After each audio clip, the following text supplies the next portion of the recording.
Next in Scratch, we are going to design this magic color ball.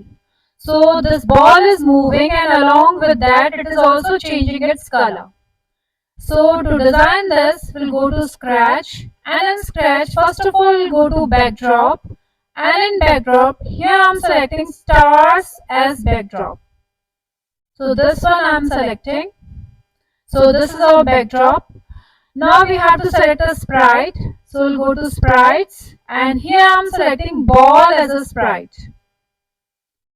So this ball we have selected as a sprite, and the sprite is provided in multiple costumes of different colors. Again we'll come to code section, and in code section we'll go to events, and in events when green flag is clicked, now what we have to do, we have to provide movement to this ball, and when this ball strikes the edge it should bounce back and the movement will be forever.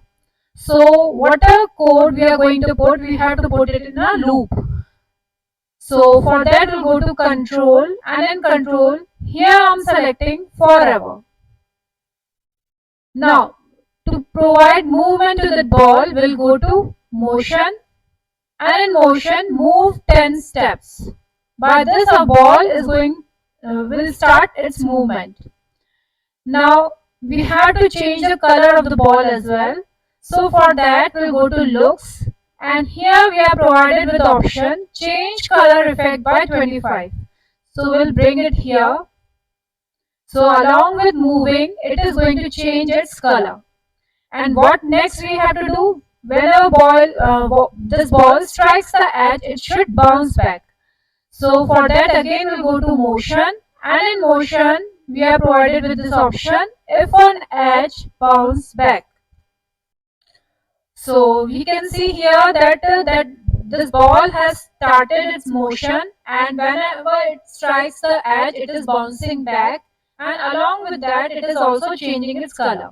Here we can increase the size of ball from 100 to 150.